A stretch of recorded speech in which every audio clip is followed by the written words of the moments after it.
Agora temos uma fala que, de certa forma, é uma continuidade do que a gente veio conversando agora, de sala de aula, de acolhimento de todos e todos os alunos e alunas, não só os alunos com deficiência.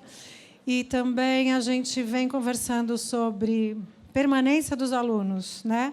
Foi enviado para vocês em julho, que a gente perde muito aluno no primeiro mês de aula. Então, a gente sabe que tem muitos fatores, né, que podem influenciar isso, da família, decisões da família. Mas e a nossa parte? A gente está fazendo o melhor em todos os polos? Como é que está o nosso olhar para esses alunos e alunas? Como está esse acolhimento? Como está a qualidade desse acolhimento, a qualidade desse relacionamento da aula? Então, é isso que a gente vai conversar agora com a Ana Lúcia Lopes, que é doutora em educação, em antropologia, já está aqui escrito, mas queria ressaltar que ela é nossa conselheira. Então, está super do nosso lado, fala do nosso lado, então fala para contribuir. Então, passo a palavra para Ana Lúcia. Muito obrigada pela presença. Muito obrigada por aceitar este convite para conversar com a gente. Olá, boa tarde. É sempre um prazer estar trabalhando com o guri, estar próximo do guri. Eu gostaria de agradecer a Alessandra, a Cláudia, a Valéria. Cadê o Ari, o Chico? O convite, né? Já estive mais próximo de guri, todos os antigos amigos de trabalho. Eu conversei em alguns encontros do guri sobre temas sempre relacionados à educação. Eu tinha organizado mais 2 folhinhas, porque eu não vou usar o PowerPoint, eu queria que a gente conversasse, que a gente ficasse sem tela, sem celular e sem PowerPoint, para tentar fazer um trabalho de integração. Primeiro, eu queria fazer uma pergunta, antes de começar. Quem daqui já trabalhou em sala de aula, de qualquer tipo de sala de aula? Tá. Quem nunca trabalhou em sala de aula? Pouquíssimas pessoas. E quem já trabalhou em sala de aula com música, dando aula de música? Tá. Agora, vou ter que fazer as perguntas, porque isso vai organizar e vai mudar um pouco o meu jeito de trabalhar aqui. Quem daqui toca algum instrumento ou canta? Faz alguma atividade musical? Pessoal, não é essa apresentação, toca reco-reco, toca berimbau. Quem aqui canta num coral, canta com os filhos em casa? Espera aí, gente, eu preciso saber. Gente, eu preciso saber. Quem daqui toca algum instrumento, qualquer instrumento, tem domínio sobre mínimo, domínio sobre o instrumento, ou canta, ou... Ninguém? Tá, pouca gente. Tá bom, faz parte. Oh, Valéria. Valéria.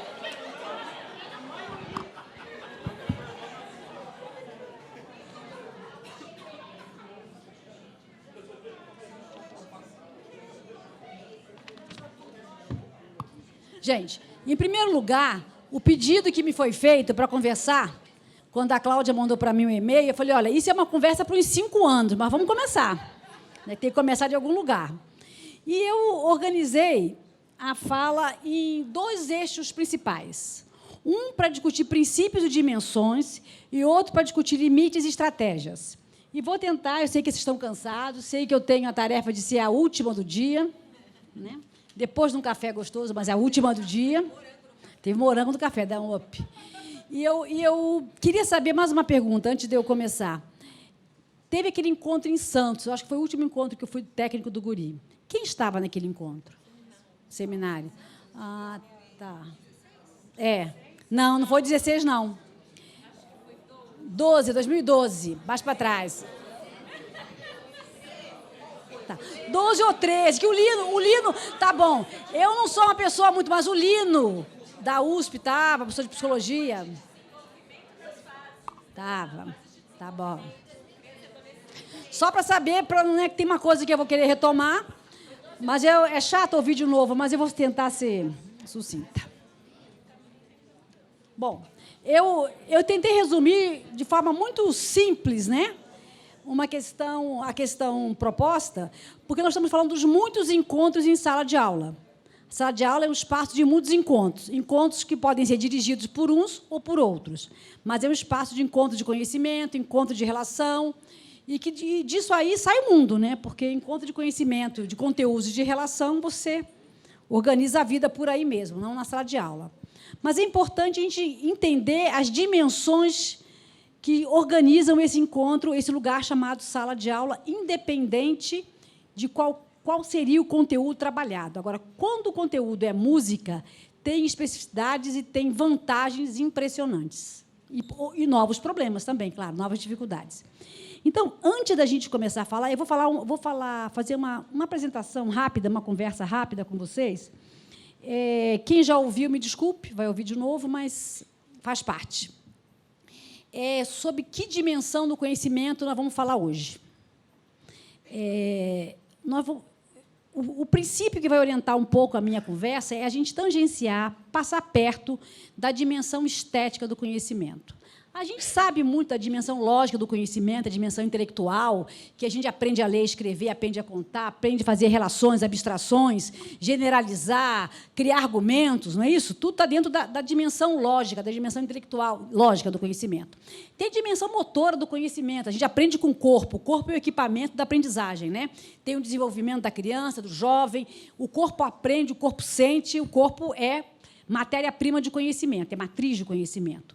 Tem a dimensão que a gente pode chamar de desejo, que está vinculado... Não vamos entrar muito, mas essa é uma longa conversa, mas vamos pensar no ponto de vista das emoções. Mas tem uma dimensão que nós, sociedade cristã, eurocêntrica, moderna, contemporânea, lidamos muito pouco com ela, embora ela esteja embutida em todos os nossos fazeres e afazeres, que é a dimensão estética do conhecimento. Para isso, nós vamos recuar um pouquinho. Vou só botar meu celular aqui para eu controlar o tempo, embora ele esteja desligado. É que são 16h49, eu acho que... Eu vou marcando, eu vou dando uma olhadinha aqui, tá? Mas depois eu peço uma ajuda a um certo momento. Vamos tentar... Não adivinha... Quem já respondeu essa pergunta, por favor? Não responda agora. Mas o que nos difere fundamentalmente dos outros animais, como equipamento humano? É a nossa capacidade de quê? Raciocinar é uma delas, mas não é dessa, nós estamos falando de uma mais profunda. Imaginar, está ligada... a de trabalhar, de produzir. Mas tem um elemento que é da inscrição genética humana. Está lá na inscrição, está lá. Isso é o que nos garante. Isso aqui talvez tenha sido o equipamento que nos tenha garantido a desenvolver essa dimensão. Talvez seja o uso do polegar. A gente não sabe o que veio primeiro. Mas é a capacidade... Vamos pensar. Vou falar a coisa mais banal. O João de Barro faz a casa dele... Todas as casas do João de Barro são iguais. Não há um projeto arquitetônico diferenciado contemporâneo para as casas do João de Barro, certo? Não tem estudo. Todos os animais têm a inscrição, nascem com a sua inscrição genética de os conteúdos definidos, não nascem? O João de Barro faz a casa dele da mesma forma que o primeiro João de Barro fez, né? Todos os animais nascem com a sua condição, com a inscrição genética de cada animal vem possuída de conteúdos, de um conteúdo de habilidades, de comportamento, de defesa, de sobrevivência, né? Como a mãe ensina o pássaro a voar, como a ursa segura o seu filho até certa idade, como a chimpanzé mulher, o chimpanzé mulher não é abraçado até o filho ficar grande, então o chimpanzé homem, o chimpanzé macho, mulher, macho, não se aproxima dela. Tem uns códigos genéticos, uns códigos de inscrição genética que se repetem. O homem tem isso? Tem esse conteúdo preenchido na nossa inscrição genética? A gente já nasce com todos os conhecimentos sobre como nós vamos nos comportar. Eu falo depressa. Se vocês acharem que está difícil de entender, peçam que eu... Aliás, estou precisando aprender a falar mais devagar. Vou exercitar. Nós nascemos com esse equipamento genético, com a inscrição genética determinada. Vai todo mundo falar a mesma língua, vai todo mundo caminhar assim, vai todo mundo comer assim.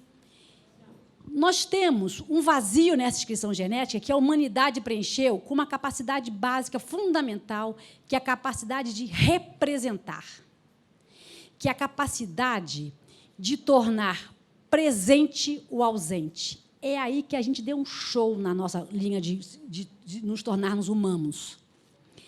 Quando uma criança pequena precisa da água para mostrar para a mãe o que ela quer, ela está na dependência do objeto, porque ela não sabe que a palavra água traz a água em qualquer lugar que ela esteja, tendo ou não um filtro d'água ali.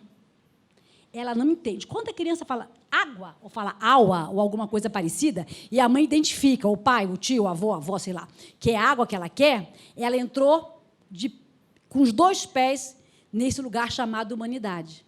Porque a capacidade de representar, de trazer o presente, porque a representação é ausência, não é isso? Representar, não é isso. Quando eu falo assim, fulano vai me representar, é porque eu vou ou porque eu não vou no lugar? É porque eu não vou. A representação é a ausência, que é preenchida de quê? Daquele conteúdo que nós construímos como linguagem. E aí são as várias linguagens, né? Os hábitos. Então, tudo isso está significado hoje culturalmente. Quando eu penso, a minha avó, que já faleceu há muitos anos, se ela visse o M aquele do McDonald's, ela jamais ia ter vontade de comer hambúrguer. Porque esse símbolo não significa nada para ela. Então, a humanidade foi construindo símbolos sonoros, visuais, gestuais, gráficos, que vai preenchendo esse conhecimento, essa forma de comportar e de pertencimento cultural. Então, é o conjunto de símbolos que diz, partilhados socialmente, que nos diz a que grupo social a gente pertence, ou a que época histórica a gente pertence, ou a que lugar do planeta a gente pertence. Então, esse conjunto construído pelo homem, de representações simbólicas que nos compartilhadas, é que vão dizer: eu sou brasileira, nascida na década de 50 e gosto dos Beatles, mas adoro Chico Buarque. Agora, eu não podia falar do Chico Buarque com a minha tetravó. Ela não tinha esse conhecimento na música popular. É importante dizer isso porque vocês trabalham com um conteúdo fundamental dessa dimensão estética do conhecimento, que é da infinitude da música. As combinações, as notas, os sons, eles têm uma infinitude de combinações que elas têm que maravilhar. Essa possibilidade tem que provocar um maravilhamento dos nossos alunos, dos nossos jovens. Porque isso, gente, é para lá de grande. Né? É um pouco semelhante ao que a matemática faz. A matemática também tem uma dimensão estética, que geralmente a gente estuda a matemática de forma prática, chata, né?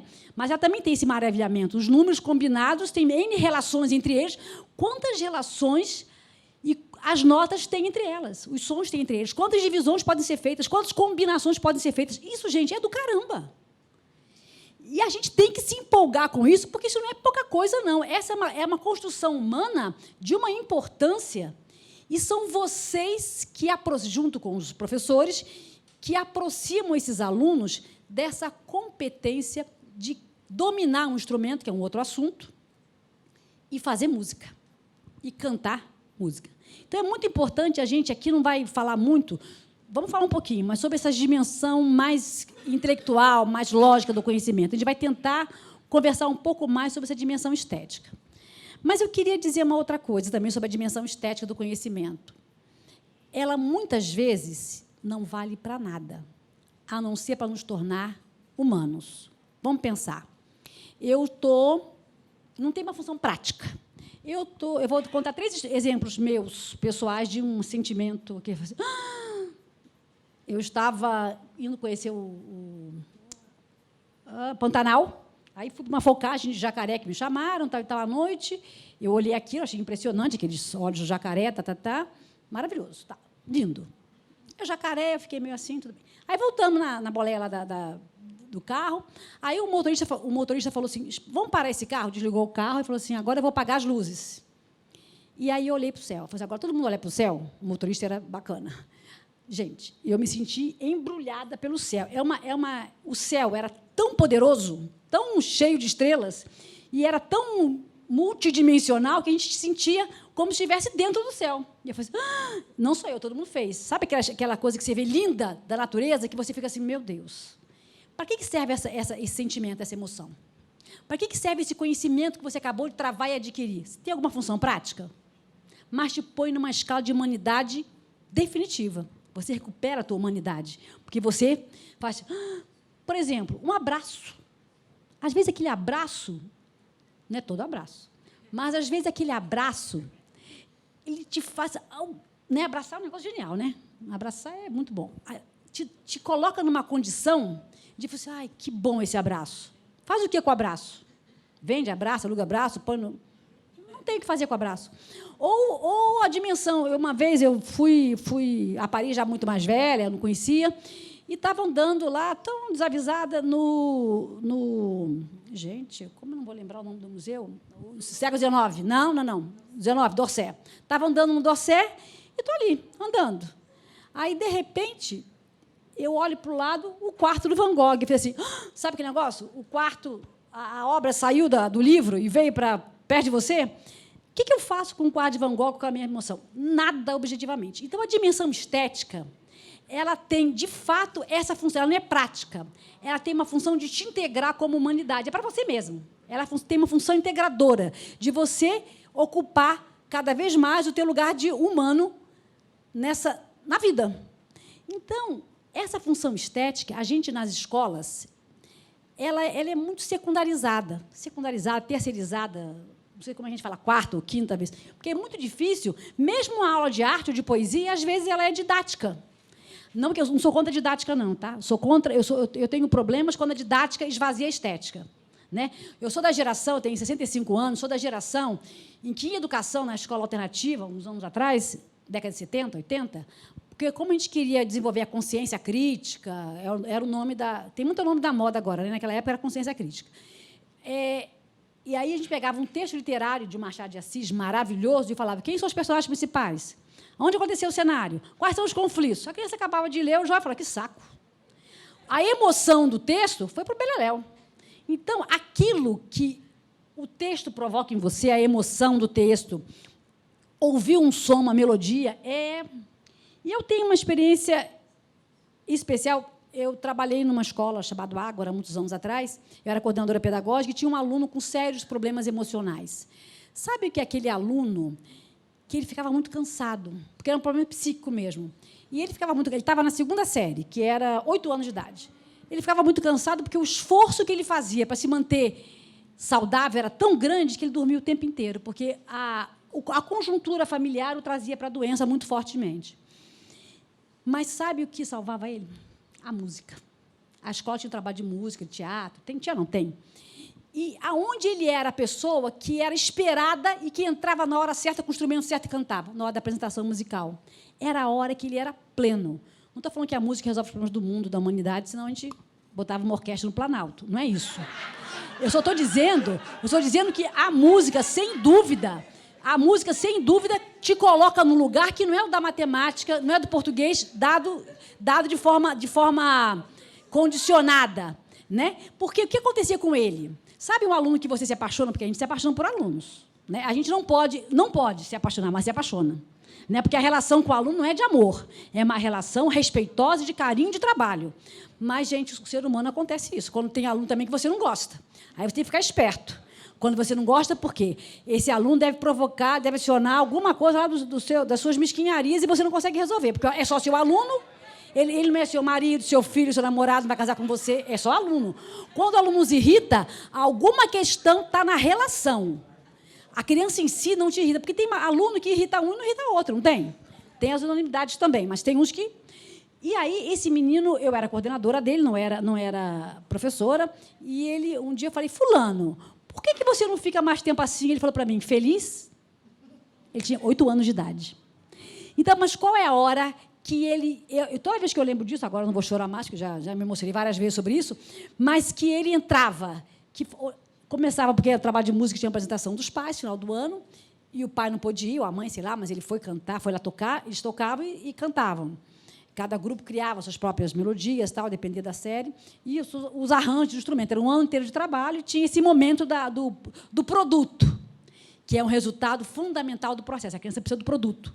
Lembra que eu falei da representação? O produto, às vezes, que a gente gera pedagógico, musical, é o resultado do conjunto de processos e representações que estão colocadas ali. Então, a gente tem que cuidar bem do produto. O produto não pode ser objeto principal, mas tem que ser objeto importante do trabalho também. Não estou jogando o processo de lado, o processo é o mais fundamental de tudo, mas sem produto, às vezes, a criança não consegue ver o processo, né? E, muitas vezes, não vai ver mesmo, só depois de muito tempo, quando ficar mais velho, que vai lembrar, né? Então, esse menino, nessa hora, foi a única vez, em anos, durante o ano, que ele estava inteiramente igual. Porque eu vi que vocês estavam falando um pouco da questão dos alunos que têm dificuldades, ou neurológicas, ou de fala, né, que tem... como é que a gente fala agora? Com deficiência ou deficiente? É mesmo? Não é mais. Já mudou. É com deficiência ou deficiente? Não, porque mudou. Com deficiência. Tá. Tem deficiências. Uma vez eu estava ouvindo um psicólogo... Eu estava vendo um psicólogo falar, o Guto Pompeia, da PUC, que ele estava numa palestra, aí ele estava contando um trabalho que ele fez com um grupo de pessoas com deficiências, na PUC. Então, tinha o que não enxergava, né, tinha o cego, tinha o paralítico, tinha vários. O mudo. Aí, o mudo é surdo, né? É surdo. Aí ele falava assim... E, num dia, vamos supor que chamassem Marias.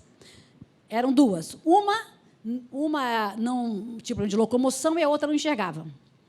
Aí um falou assim, aí faltaram as duas Marias. Aquilo que a Maria falou na outra aula, aí alguém perguntou, qual Maria? Aí a outra pessoa do grupo falou, a que anda. Então, a marca é pela possibilidade, não é pela falta. Dá para ignorar a falta? Não dá.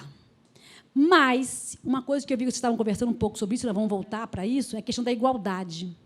A gente tem que ter muito cuidado, porque a igualdade, aí que nós vamos começar a falar, a igualdade tem que ser um princípio e não uma circunstância.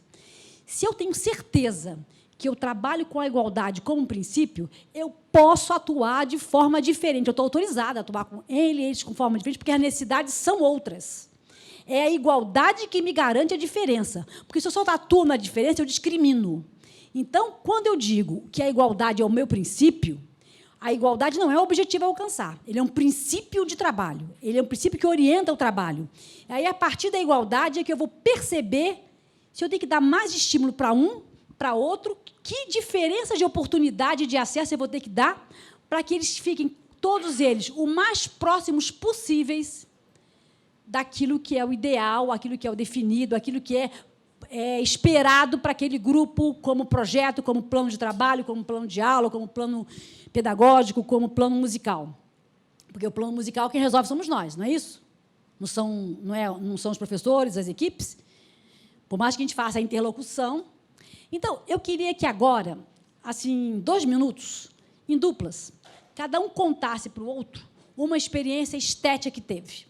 Só contar. Uma, primeira, ou pode ser com natureza, com um outro ser humano, com música, uma experiência estética. Aquele dia, assim, aconteceu isso. Uma experiência que você fez assim, pode ter sido na infância, pode ter sido na vida adulta. É para contar, hein? É para contar.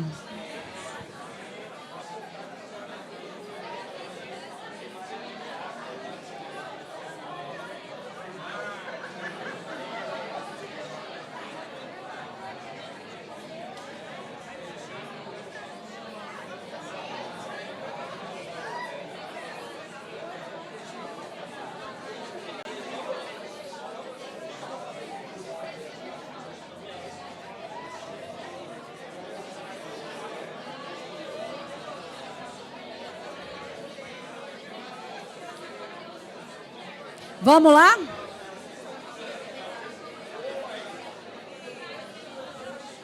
Pessoal, vamos lá? Eu queria ouvir pelo menos 2. Quem quer contar? Pessoal?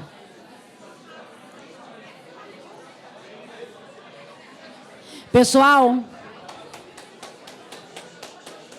Eu queria ouvir pelo menos 2. Quem quer contar? Quem ia contar uma aí? Eu preciso ouvir. Não, toda a experiência é válida, vai. Onde está? Quer aqui? Vem cá e fala.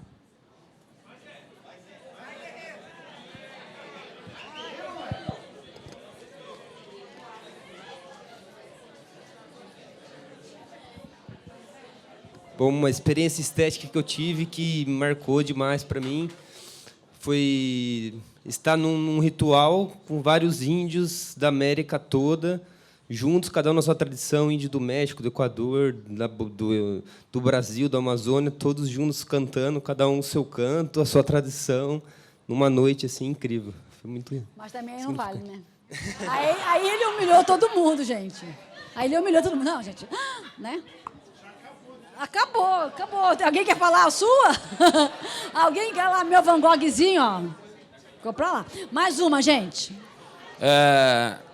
Semana passada, tive bastante trabalho, fui para São José do Rio Preto, e eu cheguei bem cansado em casa, e minha filhinha vai fazer 1 ano. Ô, cidade. E os primeiros passos que ela deu foi no dia que eu cheguei, que eu fiquei com ela em casa. Então, ganhei. Ganhei. Uma mulher agora. Vai. Uma mulher. Uma mulher. Eu vou falar de uma experiência que eu tive hoje, com a fala da Beth e, ao final, a música que ela colocou. Isso, para mim, foi uma experiência estética que mexeu bastante. Com a música. Mais outra mulher. 2 homens falaram? Vamos lá. Fala.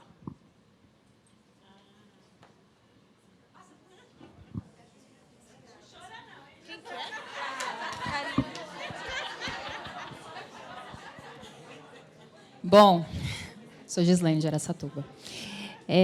A primeira experiência, a gente estava até conversando aqui agora sobre isso. Quando meu filho nasceu, eu senti o cheiro dele. Eu ouvi o primeiro chorinho e ver a carinha dele. Para mim, foi indescritível. Eu não consigo mensurar.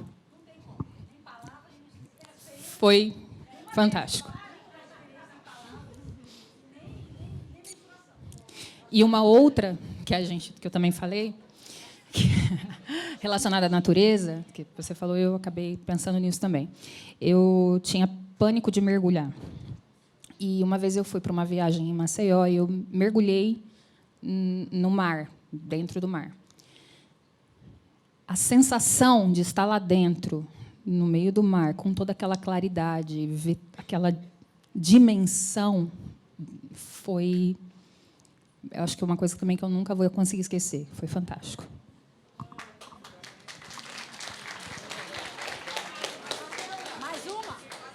Mais uma.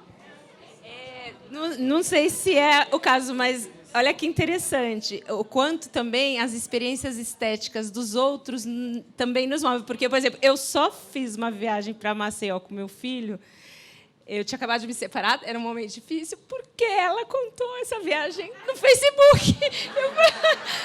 Era tão viva a emoção de vida que ela contou que eu precisava, naquele momento, viver algo parecido. Eu fui para Maceió. Eu vivi. Foi muito importante para mim. Ô, gente, então vamos pensar uma coisa. Não dá para viver de experiência estética o dia inteiro, certo? É igual a paixão, tem tempo, né? Porque senão mata você. Agora veja bem, não foi uma experiência agradável cada um lembrar? E quando você lembra, você não faz de novo? Um pouquinho você faz, né? Um pouquinho recupera aquele, puxa, você pelo menos tem uma lembrança do que foi aquilo.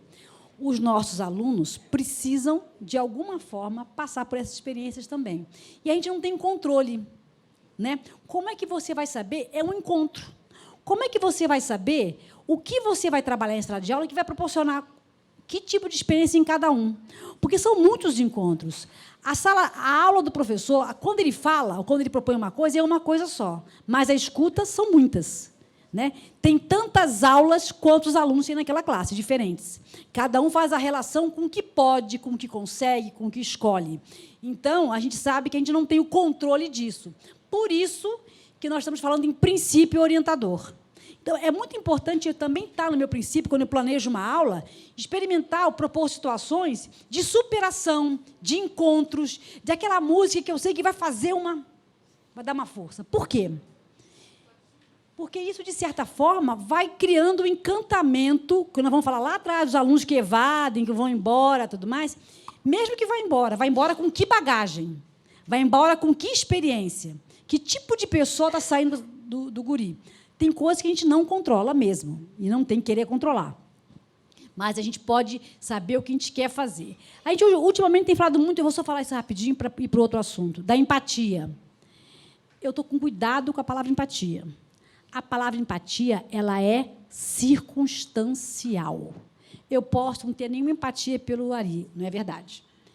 Mas, de qualquer forma, o princípio que orienta a nossa relação de trabalho tem que ser o da igualdade. Então, veja bem, a empatia não é um princípio. A empatia é uma circunstância fundamental a ser perseguida, a ser conquistada, a ser garantida. Mas o princípio é da igualdade. Porque se a gente confunde e vai deixando as injustiças ficarem no lugar da empatia. Ah, não tive empatia. Ah, eu tive empatia. Então, aí você começa... A igualdade é mais difícil de justificar, porque a igualdade é igualdade. Ela tem que estar na base. Né?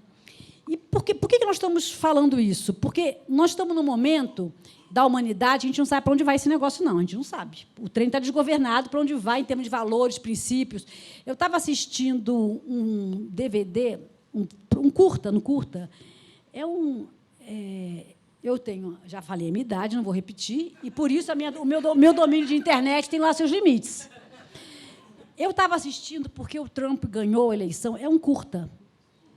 Eu fiquei assustada e falei, meu Deus, a gente é absurdamente controlado a cada... A gente sabe disso. Mas quando você vê a explicação dos algoritmos, de como isso funciona, como é que perfilam, como é que... Eu falei, putz, estamos no controle, já ganharam, nós estamos já à deriva. Mas a humanidade sempre surpreende, então a gente sabe, um dia a humanidade vai dar uma volta. Mas qual é a preocupação? É que nós estamos num mundo... E a adolescência é isso, né? Você trabalha com crianças e jovens, não é isso? E a adolescência sempre é uma fase mais ranheta, mais provocativa. E a gente sempre acha que o adolescente é o adulto, né? A gente faz sempre o juízo moral do adolescente como se ele tivesse uma moralidade autônoma total. Não tem, tanto é que eles rasgam roupa tudo igual, para ficar igual, né? Quer ser diferente, mas, na verdade, eles têm o uniforme da igualdade adolescente, isso faz parte. Mas nós para contrariar o adulto, para se bancar. Falo, né, as mães, às vezes, deixam falar que eu te odeio, tem coisa. Mas o adolescente tem essa coisa, a adolescência quer dizer queimar em essência, né? Aquele sentimento, naquela hora, aquele ódio. O menino, principalmente, dá muito trabalho. A menina odeia, fica amiga, fica inimiga. Os meninos resolvem, brigam, acabou, resolveu. Em geral, era assim. Tudo está mudando.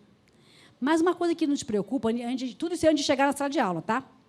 Uma coisa que nos preocupa é nós estamos entregues a um jeito de lidar com o conhecimento e que a música não pode deixar, a música tem que ser uma resistência para ser criativa, que se você não resiste, você não cria, se você não conserva, você não cria, você só transforma o que você conservou, quem não conserva nada, não transforma nada, então tem que ter memória, tem que ter conservação para poder transformar aquilo. A música é um elemento fundamental de humanização. E não tem humanização se não tiver passado, gente. E nós estamos numa geração... Por que a gente tem mais medo de bandido jovem e de bandido velho? Se um moleque de 12 anos vem com arma para cima de mim, eu vou morrer. Dificilmente o cara não vai atirar. Sei lá, pode. Por quê? Não tem o que perder, ele não tem passado. Ele tem só o presente para virar futuro. Quando a gente pensa nisso, a gente tem que pensar que... Aí vou voltar, já vou chegando na sala de aula, a questão do tempo, né? O que nos mantém? A gente está muito na informática, no futuro, né? A questão é quantos likes, quanto você vai ser, quantos seguidores você vai ter, quantos, né? Essa é a conversa, né? Todo mundo é uma coisa no Brasil assustadora, o nível de celular, independente da classe social, até a gente pode dizer isso. Vocês trabalham com diferentes regiões, o celular não é uma unanimidade? É quase todo mundo tem, né? Porque a gente sabe, nós humanos somos frutos da tecnologia. A tecnologia também é o nosso destino, não tem como escapar disso. Está lá o dedo opositor, o polegar opositor, segurou um pedaço do osso e virou homem, né? Virou humanidade. Então, está aí. A tecnologia, a gente ampliou o braço. Agora, a gente está já quase com um chip dentro da mão, que é o celular. É um chip móvel, mas é um chip. Você não faz nada esse negócio na mão. E quanto mais jovem, 2, 3 anos de idade, já está lá. O problema não é operar, é saber com que conteúdo eu ponho. Porque nós estamos numa geração muito mais da forma e do imediato do que do conteúdo. O conteúdo está virando outra coisa.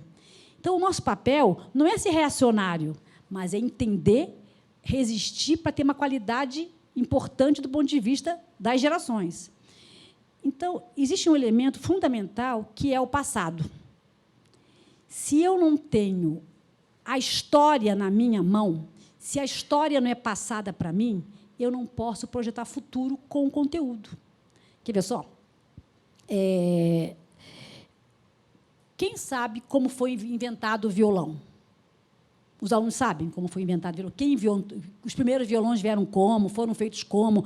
O ser humano ou o grupo social que criou um instrumento parecido, como teve que fazer, ou o acordeon, ou o piano. Por exemplo, saber como os instrumentos foram criados com uma certa empolgação, maravilhamento. Olha, existia um tempo que não existia violão. Existia um tempo que não existia reco-reco, existia um tempo que não existia acordeão, piano, violino. E como é que esses instrumentos foram criados? Por que o homem criou? Quais foram as experiências? Claro, o que dá para saber, né, gente? Tem coisa que a gente não sabe mesmo, que a história não registrou. Né? Mas saber da história... Vocês seguem uma proposta pedagógica muito avançada, né, eu acompanho, que inclui a criação, o processo, inclui a contextualização. Né? Tudo é contextualizado. Porque a informação solta é informação. Quando eu articulo, que eu produzo conhecimento. E o que nós temos que fazer com os alunos é justamente isso, é informar. Não tem nenhum problema em informar. Desde que, logo seguida a informação, eu proponho atividades que eles tenham que articular as informações para produzir um conhecimento. E aí que pega a dificuldade da programação das salas de aula, das diferenças dos grupos na sala de aula, das crianças com aptidões e jovens diferentes, com condições diferentes, com expectativas diferentes. Então, é muito importante para a gente, educador, em qualquer área da educação, ter um pé inteiro no passado. Mas é o passado que informa, o passado que dá o maravilhamento. Gente, vamos pensar. Né? Se você pensa qualquer ciência, vamos pensar na medicina, é uma maravilha. Vamos pensar doenças que não eram curadas há 50 anos atrás e, hoje em dia, não representam nada. Para a gente que já nasceu com a doença superada, a gente nem dá bola. Mas vai pensar 50 anos atrás. Essa maravilha, porque o ser humano estraga, mas conserta muito. O ser humano tem uma capacidade de transformar. Gente, o ser humano, ele anda em todos os ambientes que a gente pode andar, não é isso? Na terra, embaixo da terra, no mar, na atmosfera. Isso, vamos pensar 100 anos atrás, não é muito tempo. Então, os alunos terem acesso a esse maravilhamento da humanidade na construção de elementos. Pega a história do Cartola, que é uma história maravilhosa de um músico como Cartola. Gente, as rosas não falam. As rosas simplesmente exalam o perfume que roubam de ti. Isso é um negócio de chorar de joelho. E quem era o Cartola? Era um pedreiro negro morando numa favela.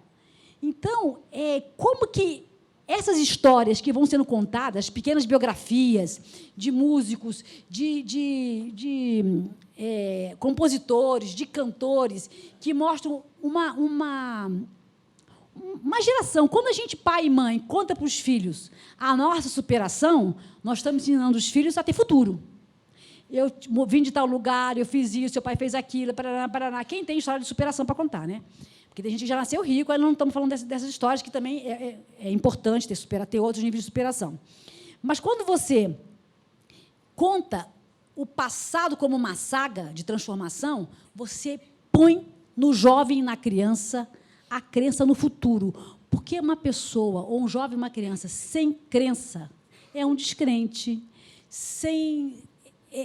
vai ficar no consumo da informação, vai ficar na resposta rapidinha no like, vai ficar,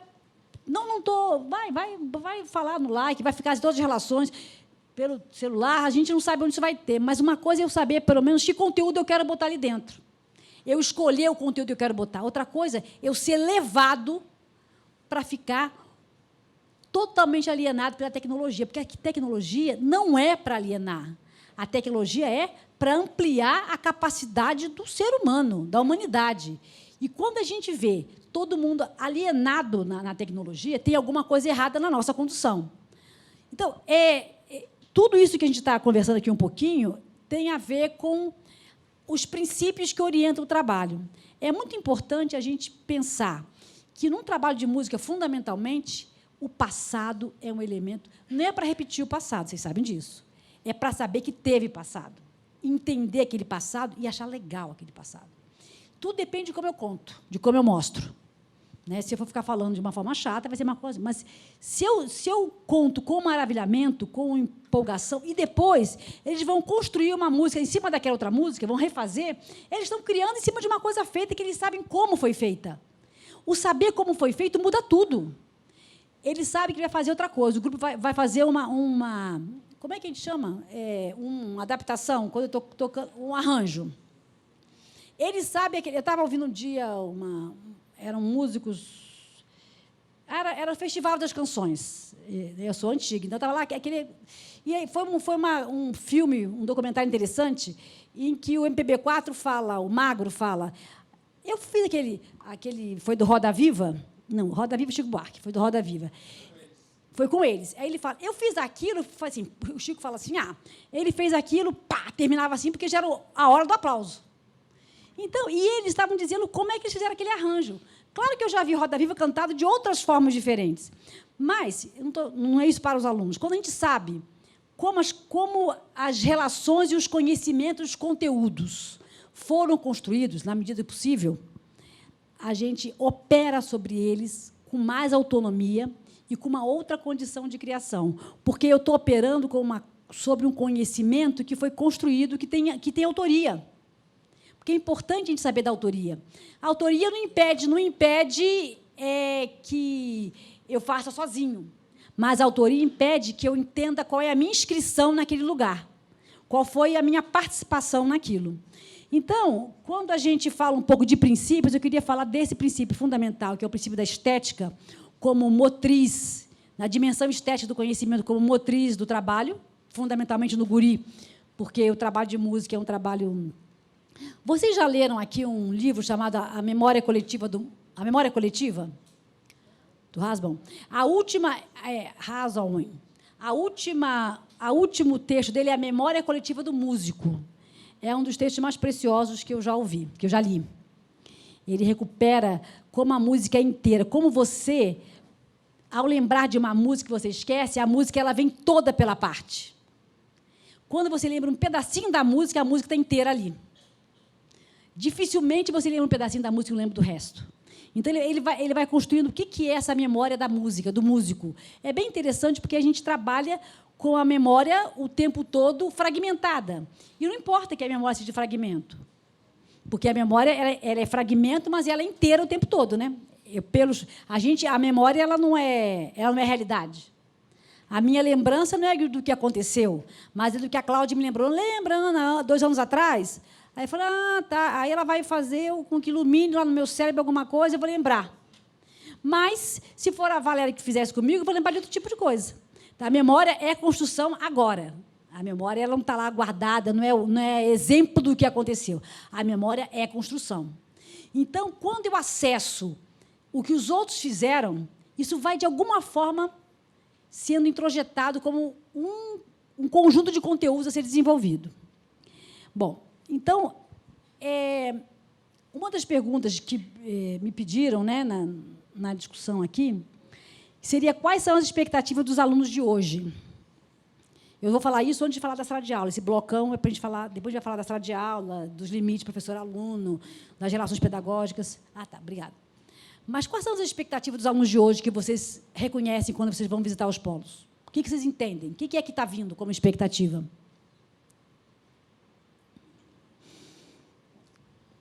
Da criança pequena e do jovem, diferente, separados. Vocês reconhecem? Os professores falam? O que eles esperam? A aceitação do grupo. Mas, do ponto de vista da música, eu trabalho com guri. O que eles querem para a vida deles? Eles falam? É como qualquer jovem, né? Não é isso? Porque não esqueçam, gente, que os alunos do guri escolheram ir para o guri, hein? A grande maioria. É uma escolha. Você sabe que tem alguns que, né? Não, mas é diferente um aluno do guri e um aluno que escolhe fazer esporte na casa, no clube do bairro. É diferente a escolha. Essa escolha já está motivada por um outro elemento. Então, já não dá para comparar. Claro, sempre pode comparar, mas tem diferença aí nessa relação. Então, o que vocês escutam dos jovens? Vamos pegar os jovens, que criança é um outro departamento, por enquanto. Fala. Resultado rápido. De aprender logo o instrumento, de dominar. Isso, todo mundo, a maioria acha que isso acontece? Tá. E no resultado rápido, fala. Mas isso é uma expectativa? Não, isso você percebe. Mas eles têm medo do futuro, com medo de ajudar. Então, o resultado rápido é a juventude. Aquilo que eu falei, a adolescência é queimar em essência. Tem que ser aqui e agora. Né? Eu te odeio para o resto da vida, que há 3 semanas eu estou falando com você. Né? As meninas choram arrasadas porque desmancharam o namoro, que há 2 dias já está com outro namorado, 3 dias. Então, é o aqui e agora. A adolescência é isso. A adolescência que nós criamos. A adolescência que a sociedade moderna inventou. Né? Ela nem sempre existiu. Então, o resultado rápido é um elemento que eu tenho que contar, gente. É um elemento que eu tenho que contar e me preparar junto dele, não contra ele, para pensar como eu vou desenvolver as aulas e como eu vou desenvolver os projetos de trabalho. Porque, se eu quero o resultado rápido, eu posso ter o resultado rápido? Dá para ter? Dominar um instrumento? Afinar a voz? Saber tocar, se vai aprender... Porque vocês aqui só têm vantagens. Vocês trabalham com a dimensão, com a estética, né, musical. Vocês trabalham com o instrumento. Não dá para o menino dizer que a culpa, o erro foi do professor. Tem ele a mediação é o instrumento, ou é a voz. Vocês lidam o tempo inteiro na pedagogia, no trabalho de sala de aula, com elementos de mediação, que é o domínio, e aí o Piaget nos ajuda, que é o quê? A como eu vou dominar o instrumento. Né? O domínio do instrumento tem técnica, tem que repetição, tem que inventar depois. Isso demanda trabalho. E fazer de novo, novamente, tem que ser valorizado. Se a gente consegue, aos poucos, mostrar para os alunos o quanto repetir é fundamental, vocês já estão ganhando mais de meio caminho. Porque, quando eu repito, é que eu refaço, é que eu melhoro, é que eu faço de novo, é que eu observo com mais distância do que eu fiz antes. Sem repetir não é fazer a mesma coisa, vocês estão entendendo o que eu estou falando, né? Mas a repetição, nesse sentido, de voltar àquele conteúdo novamente, de voltar naquela música de novo, de pensar um novo arranjo para aquela música, de voltar para dominar a técnica de tocar, de pegar o violão, né? Isso não é uma coisa que, numa aula, você resolva. Às vezes, você fica um semestre inteiro para o menino botar com a mão certa e tocar afinado. Então, a gente tem que pensar um pouco e não ter medo das palavras. Repetir não é feio. E não é velho, não é ultrapassado, não é datado. Repetir é fundamental. O ser humano repete a humanidade a cada ser que nasce. Se não fosse isso, a gente não estava aqui. O ser humano, quando nasce, não sabe andar, não sabe falar, não sabe controlar esfíncter, não sabe nada. Ele repete todo o processo de desenvolvimento da humanidade. Ele aprende a andar, ele engatinha, ele vai aprender a segurar o xixi, o cocô, a falar, aprender a segurar, comer com a colher, se precisar comer com a colher, com a mão, precisar com a mão. Ele refaz todo o desenvolvimento da humanidade. Ele repete para poder internalizar, para poder amadurecer e ficar autônomo. Então, algumas palavras, como transmissão, repetição, a gente não tem que ter medo delas, não. O problema é que conteúdo a gente põe dentro delas. Né? O que eu estou fazendo? Repetir não é fazer igualzinho a mesma coisa sem olhar diferente para aquilo. Repetir é permitir olhar diferente para a mesma coisa. Quando eu ponho uma criança de 2 anos, que nunca viu um celular na vida, mostro para ela uma foto de um pedacinho do celular, pergunto: o que é isso? Ela não vai saber dizer. Mas, se ela já viu o celular, olhou para cá, olhou para lá, viu vezes, ou pegou na mão, repetiu o contato dela com o celular, quando eu mostro para ela um pedacinho assim, ela vai falar: é um celular.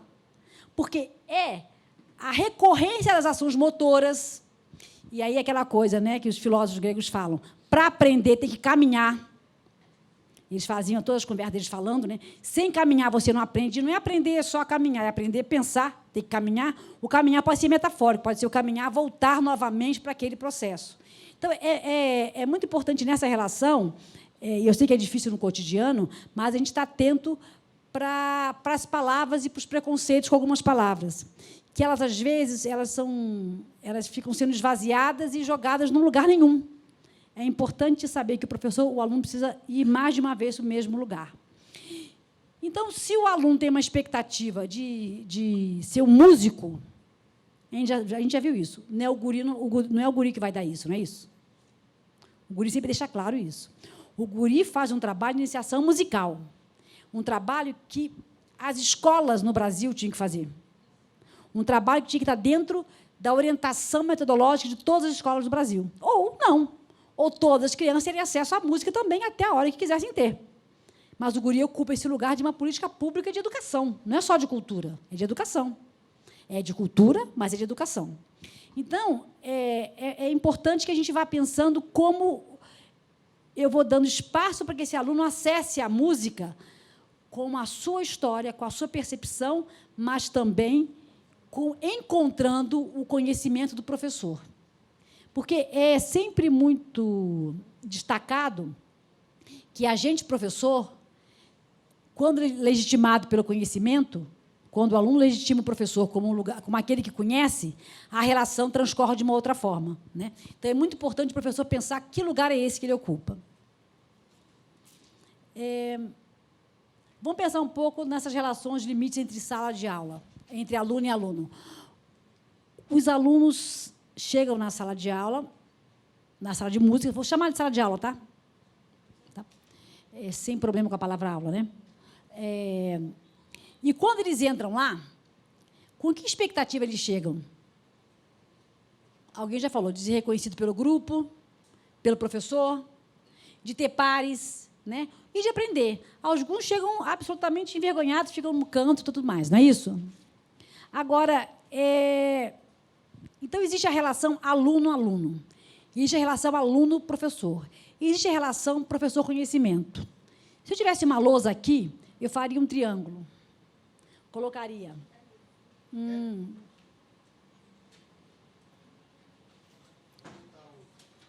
Acho que aqui tem, não tem? Gente, eu vou fazer um triângulo. Então, nada demais, tá?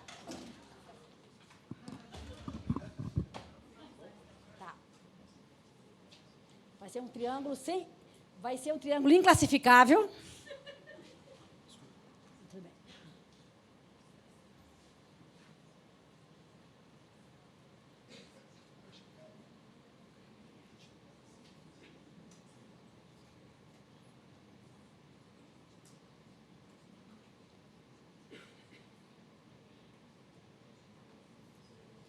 Vamos aqui.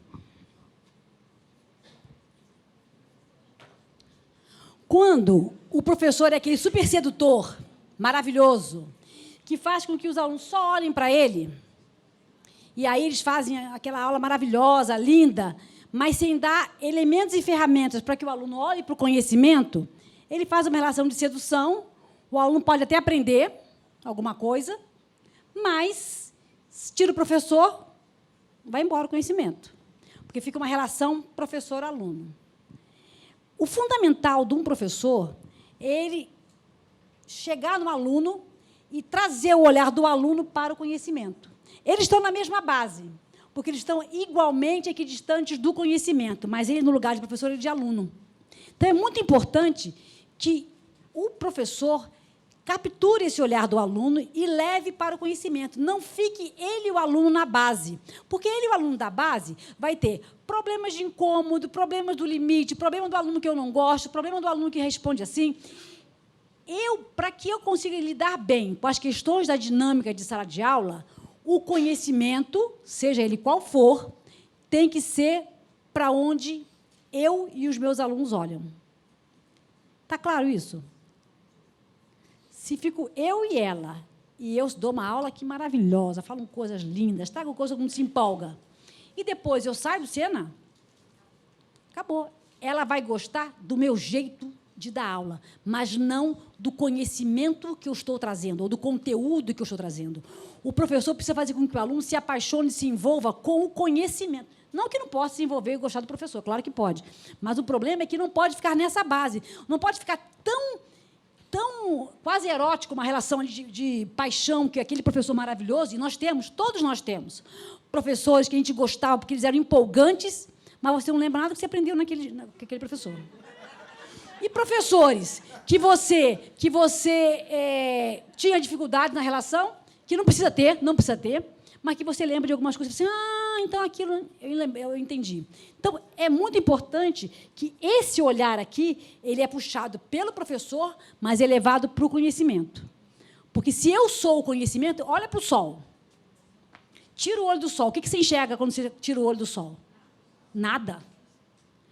O professor não pode funcionar como sol. Porque se ele funciona como sol, o detentor do conhecimento está ali. Ó. Fica olhando. A natureza, ela é, não sei se é maniqueísta, mas a natureza ela é muito esclarecedora. Você tira o olhar do sol, nada, fica um breu. Porque você não consegue ver nada, porque ele te tamponou de uma tal forma que você não consegue acessar o conhecimento. Então, para a gente pensar essa relação, é uma relação fácil? Vamos pensar pai, mãe e filho. Vamos pensar 2 colegas de trabalho e o chefe. Isso aqui serve para qualquer um. Pai, mãe e filho.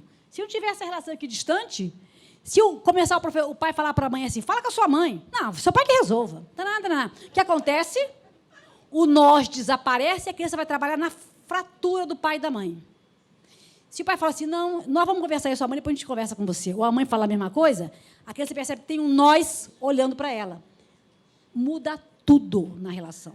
Então, recuperar, juntar esse olhar e os dois irem, cada um com as suas condições, para o mesmo lugar de conhecimento, cada um com papéis diferentes, mas o olho é no conhecimento, é fundamental na relação de sala de aula para pensar um planejamento de sala de aula. E quando a gente diz 17h39, então tenho todo mundo cansado, até um pouquinho. Vamos lá. Eu vou ter que pular um negócio. Vamos pensar o seguinte. Todo mundo aqui já ouviu uma coisa do Piaget, em algum lugar do mundo, do Vygotsky também, né? Então, essa questão do planejamento da sala de aula. Como eu trabalho com as diferenças? Porque a gente, geralmente, discute muito o aluno que tem dificuldades. A gente discute muito pouco o aluno que tem facilidade. Como é que eu estimulo e faço com que aquele aluno que tem a facilidade aprender cada vez mais? Por que eu tenho que segurar o aluno que é para mais, para poder não atrapalhar os outros?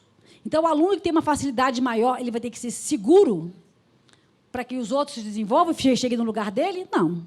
O aluno que é um aluno excepcional, com uma facilidade com música, ele tem que crescer, tem que seguir. E o aluno que tem dificuldade tem que ter apoio para poder continuar. Então, quando você pensa nessa pedagogia, o Piaget, eu sou de antiga, já falei para vocês, então, Piaget e Vygotsky são na educação 2 basilares na minha formação e meus estudos ao longo dos anos. E quando você pensa na aprendizagem, você não tem que pensar muito no Piaget, não, você tem que pensar no Vygotsky mesmo. Porque ele estuda a dimensão social da aprendizagem. E aí, nós vamos escolher uma faixa etária aqui. Pega uma faixa etária mais chatinha. 16, 18, 14, 13, 14, 13, 14. 13, 14, 13, 14 é uma faixa. Tá. 13, 14, potência de tal. Vamos pensar, vocês têm alunos de quem? Tem todos os instrumentos aqui, além de coral também. Tá. É o seguinte, eu vou fazer uma proposta e vocês vão exercitar e a gente vai conversar. Tá? O Vygotsky, eu vou ser bem rasa aqui, porque não dá para a gente fazer diferente, então eu vou ser bem propositiva. O Vygotsky, ele coloca uma questão importante, que é a zona do desenvolvimento proximal. Bem rapidamente, né? Eu tenho 13 anos e o meu colega tem 13 anos. O meu colega está entendendo melhor, mais na frente, uma coisa do que eu estou entendendo. O meu colega está mais próximo de mim para me explicar o que ele está entendendo do que o professor, muitas vezes. Porque ele tem mais semelhança de acúmulo de conhecimento, eu estou mais próxima mentalmente da minha capacidade de aprender dele do que do professor, que está em outra fase já do desenvolvimento, certo? Então, eu trabalhei alguns anos numa escola que desenvolveu um processo muito interessante, que acontecia uma vez por dia só, porque não dá para fazer isso o tempo inteiro. Mas uma vez por dia que acontecesse, dava para dinamizar a classe inteira. Que era assim, era uma atividade que tinha 3 níveis. Podia ter mais, mas o fundamental era o nível básico e o nível superior. O nível básico era uma proposta de atividade que todo mundo tinha que ser capaz de fazer. Todo mundo. Era fazer cantar do ré mi, não sei se é isso, mas é igual para todo mundo. O nível um pouco superior já era uma coisa que 80% tinha que fazer. Até que chegava um nível que só alguns, ou 1 ou 2, conseguiriam fazer, que é o que estariam mais à frente daquele conteúdo. Para que servia isso? Eles faziam, era uma atividade profundamente individual, ninguém podia conversar com ninguém, e depois a construção da atividade era coletiva, não importava o acerto ou o erro, importava como eu fiz para resolver aquele problema. Então, eu estava com um problema para pegar o violão assim, então eu fui tentando, cada um tentando, eu resolvi assim. Ele contava, não, aí eu peguei, botei o dedo aqui e aqui, vi que saiu o som melhor, tal e tal. Vamos supor que seja isso. Quando ele fala, eu peguei o dedo e coloquei aqui, o outro que estava próximo dele, assim, se eu fizesse isso, porque ele estava pertinho de chegar naquilo. Então, quem faz ele avançar é o outro que estava um pouquinho mais na frente. Quando eu faço uma proposta de atividade, pode-se fazer uma vez por semana, uma vez a cada 15 dias, em que ela é escalonada, e vai ter vezes que eu vou fazer propostas que todo mundo vai fazer, porque eu erro na medida, porque o professor erra muito, a gente erra muito na medida, até você saber qual é as diferenças das zonas naquela classe, como elas vão mudando. Você atende a todos os alunos nas suas diferenças.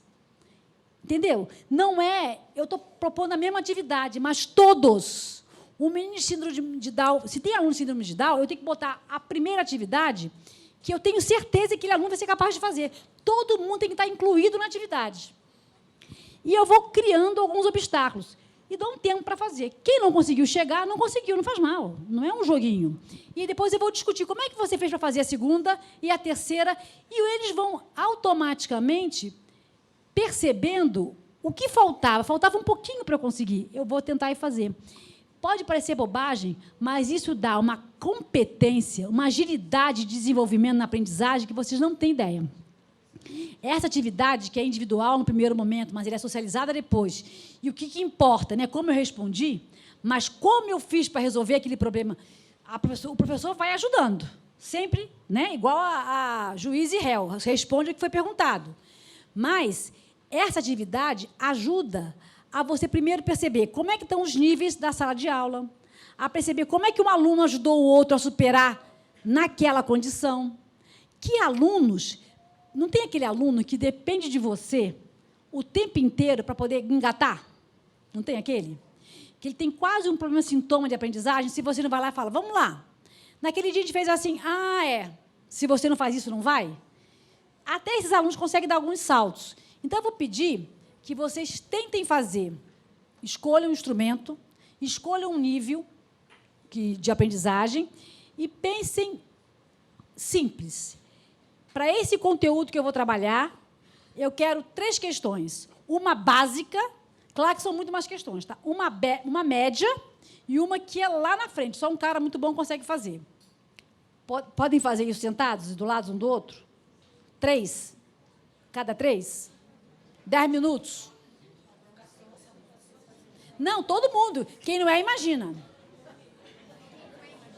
Quem não é professor, imagina. Não, olha, gente... Olha, mas quem não é professor e não sabe nada de música, senta com quem sabe. Não, gente, se você não é professor, 13, 14 anos, um conteúdo a ser ensinado, definam, tá? Entenderam? Não entenderam? Você vai preparar uma atividade de aula com Gente, só um instantinho. Você vai preparar uma atividade de aula que a classe inteira vai passar por ela. Uma atividade é básica, que todo mundo, uma primeira comanda, uma primeira orientação, que todo mundo pode fazer. Todo mundo tem conhecimento acumulado para fazer. E por que ela é importante? Porque ela insere todo mundo na atividade. Ela aquece a classe para aquele conteúdo novo. Geralmente, a gente faz isso para até avançar no conteúdo. Então, aquela primeira atividade básica tem essa função. Ela aquece todo mundo, ela põe todo mundo no conteúdo novo. Aí eu ponho uma atividade um pouquinho mais sofisticada, que já é uma relação a partir daquela. Aí depois façam só três propostas de níveis diferentes numa mesma atividade. A minha sugestão é quem não tem nada a ver com música aqui, sente junto de quem tem. Tá? 10 minutos, dá? Vocês vão contar depois, tá?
Pessoal, já conseguiram? Estão terminando, né? Já terminaram? Se tem uma das questões importantes de conversar com professores num processo de formação é pensar aulas coletivas. Aliás, desculpe, pensar coletivamente aulas. Pensar planos de aula de forma coletiva. Porque, na verdade, a vida é isso mesmo, é o mais um que conta. Né? Quando eu de estar com o professor, o educador em sala de aula, se tiver um momentinho que consiga juntar 2 ou 3, 2 já dá liga. Né? 3 é melhor, porque aí desequilibra e a coisa fica mais fácil. Mas é importante para pensar junto. Um problema, uma dificuldade, como resolver, porque assim, é o cotidiano que informa, não é só o desejo do professor. A gente geralmente fala uma coisa em pedagogia, que é uma brincadeira, mas o planejamento existe para não ser cumprido. E, principalmente, para saber por que ele não foi cumprido. Mas eu tenho que ter planejamento. Eu faço planejamento, com tal intenção, com os objetivos, para cumprir, porque eu tenho um compromisso com o conteúdo que a gente define que é importante para o aluno avançar no conhecimento. Em diálogo com o contexto dele, respeitando as singularidades, vendo a situação do conhecimento que ele traz, o bairro, tudo mais, tudo lindo. Mas ali na hora é que a coisa acontece. E ali na hora, às vezes, eu tenho que dar 3 passos atrás, ou para o lado, para poder fazer com que a coisa ande. E isso é uma autonomia que é do professor. Mas até para saber o que fazer, às vezes ele faz e erra. Porque nem sempre você acerta, né? Nem sempre você é genial. Agora, as boas atitudes, aquilo que dá certo, que você vê no olho do aluno que sacou, que gostou, e que ele, de fato, resolveu, é o que faz com que você tenha um limite, aliás, um calibre do certo e do errado. Fazer atividade assim, com níveis diferentes, é muito difícil calibrar. Para não ficar aquela coisa chata que todo mundo faz tudo rapidinho, ou para não ficar aquilo que é tão difícil que ninguém consegue. Então, calibrar aquilo que todos conseguem, que depois vai aumentando o nível, não de dificuldade, mas de desafio. Que ele vai ter que se virar, porque, gente, aí é para formatar os instrumentos dele. Né? E depois chega no nível em que alguns conseguem, mas futuramente todos vão conseguir, chegar o mais próximo possível, é uma atividade em que nem que eu faça aqui, já falei, diária, semanal, pode ser quinzenal. Mas experimentar isso ser pauta de discussão. Como é que foi aquela atividade integrada dos desafios? Como é que você fez? Que problema que você teve? Porque, às vezes, o aluno fala, não, eu não consegui assim, aí eu fiz desse jeito. E aquele jeito vale. Ele conseguiu. Então, o que eu faço? Eu socializo as diferentes estratégias, que são estratégias de outros alunos. E socializar a estratégia de outros alunos é muito importante para que eu veja qual que me ajuda mais. Eu não tenho que criar todas as estratégias novas para aprender. Eu posso pegar emprestada do Chico. Eu não sou obrigada a ser a inventiva, a que saiba tudo sozinha. Agora, eu só vou saber o que Chico fez se ele falar o que ele fez, ou se ele mostrar o que ele fez. E se eu der espaço para todo mundo ver o que ele fez. Então, o importante desse tipo de atividade, que ela é escalonada, não só a atividade em si, ela é importante, mas o fundamental é como eu socializo ela depois. Como eu falo, fulano, eu percebi que você ali estava difícil no começo, mas depois você resolveu. Como é que você resolveu? Conta para a gente. O que você fez? Aí, quando ele vai falando, em primeiro lugar, ele vai percebendo que ele conseguiu. E, quando ele fala, o outro escuta. Então, o mais um sempre dá certo. Porque é uma estratégia de inclusão e das inclusões possíveis. Né? E eu sei que é difícil, que isso é muito fácil que falando, mas eu fiquei anos trabalhando com isso. E mesmo os professores muito experientes, às vezes faziam atividades, essas atividades, de várias áreas, né? E erravam muito, para baixo, para cima, tal, mas, quando acertava, a condição de desenvolvimento do aluno ele era mais fácil, mais interativa. Claro que, em muitos momentos, em quase todos os momentos, porque, veja, gente, a gente fala de homogeneidade, mas não tem classe homogênea nunca. Né? A gente brinca, homogêneo só o leite, ou, ultimamente, nem o leite mais é homogêneo. Então, põe 2 pessoas, já é heterogêneo. Então, todas as classes, nós lidamos com diferentes níveis de possibilidade de aprender o tempo inteiro. Claro que, quando você entra na classe, os alunos que são considerados com deficiência, aí você se assusta, muitas vezes, porque você, às vezes, não tem repertório para lidar. A principal principal questão é observar, eu vou falar uma palavra que eu estou odiando o uso que está sendo feito dela, mas eu vou falar porque eu usava ela antes de virar moda. A potência. Esse negócio de potência está enchendo o saco, mas tudo bem. A potência do aluno, a possibilidade dele. Se eu pego o aluno com dificuldade... Não, é que tudo é potente agora. Qualquer coisa vira potente. Está tendo uma banalização das palavras, gente. Tudo é potente, tudo é, sei lá o quê. Tem várias palavras. Sempre foi assim, né, gente? As palavras têm moda. Lembra que na época era demanda? Todo mundo falava demanda. Não tem? Cada época tem, faz parte. Como um todo, tem. Agora tem desidratar também. Está na moda, desidratar. Né? Então, quando eu olho a potência desse aluno que chegou com dificuldades para além do que eu chamo de normal, eu olho para ele tendo que olhar, emprestar um olhar generoso, um olhar educador, de o que ele pode. É com o que ele pode que eu tenho que trabalhar. É fácil? Nem um pouquinho. Mas eu tenho que trabalhar com o que ele pode de todos. Então, apostar na potência... Gente, olha, eu fiz meu mestrado, doutorado em função de relações raciais. O aluno negro chega na escola, a professora branca olha e fala, isso aí não vai dar certo. O racismo é uma marca tão estrutural na sociedade que a criança negra, quando chega na sala de aula, a profecia que a gente chama autorrealizadora do professor, que já aposta e diz, esse vai dar certo, esse não vai dar certo, com as primeiras impressões, define, às vezes, o caminho inteiro do professor. É muito importante, do aluno. É muito importante segurar a primeira impressão, dar um espaço para conhecer mais o aluno, para ver o que eu posso fazer. O que eu tenho que fazer. O que eu posso, né, no sentido de o que eu tenho poder de fazer mesmo, o que eu sei para fazer. Porque, senão, é fácil, eu categorizo, já isso é feio falar isso? Não é. A gente tem que assumir que nós somos assim. É igual preconceito. Não tem ninguém que não seja preconceituoso. O problema é eu tenho que reconhecer que o preconceito existe. Eu tenho que compreender que ele está ali, para depois saber como lidar. Em educação é assim sempre. São 3 momentos fundamentais. Nem sempre um vem depois do outro. Mas eu tenho que reconhecer a situação, para compreender a situação, para depois saber como lidar. Se eu não reconheço, eu não vou querer compreender, eu não vou lidar. Eu vou afastar e empurrar a situação. É fundamental eu reconhecer que aquele aluno tem uma possibilidade e que eu não sei trabalhar com ela, que isso me dificulta, que ele vai me atrapalhar na sala de aula, no meu planejamento. Tudo isso tem que saber que isso vai acontecer na cabeça. O que eu vou fazer com isso? Opa, é um aluno, está ali. O que eu tenho que fazer com esse aluno? Incluir no grupo dentro daquilo que eu posso investir de possibilidade para ele. Mas isso é com os outros também. Né? E aí que a relação entre pares vai se fortalecendo ou não. A cumplicidade ela é sempre positiva quando o professor puxa pela possibilidade, pela potência.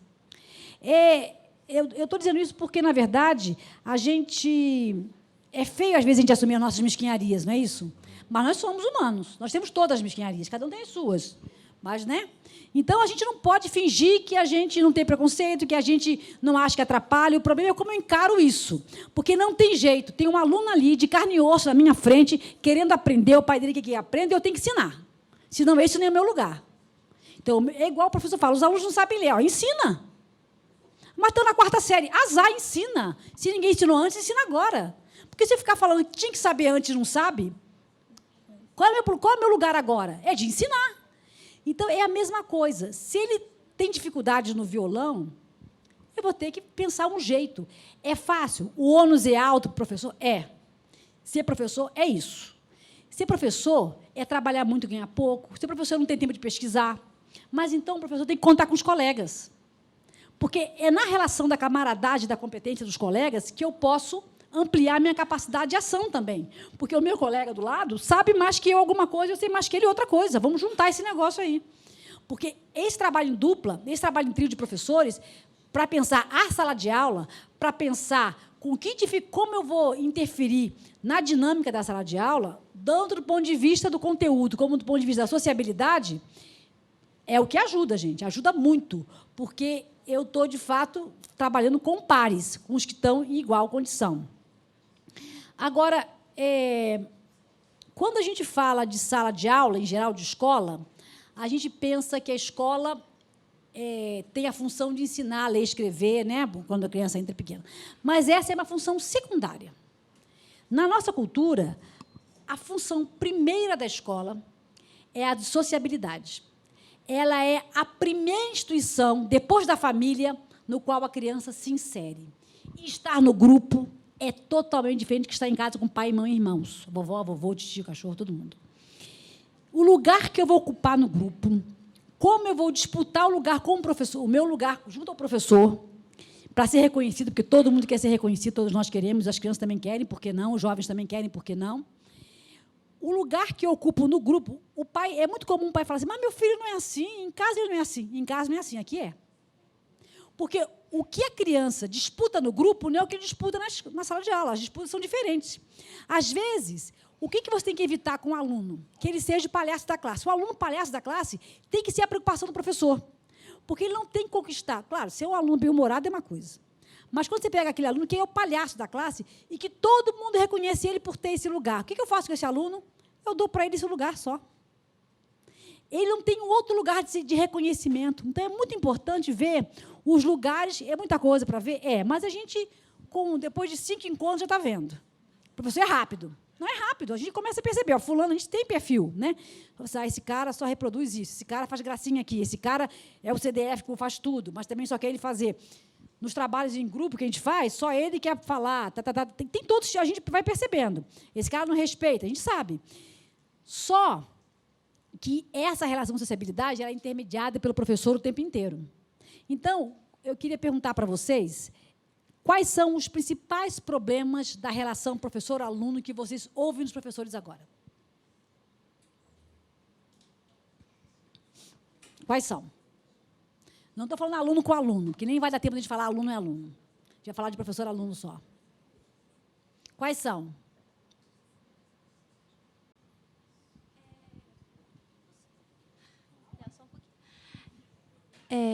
A gente está tendo muito caso de depressão, automutilação e suicídio.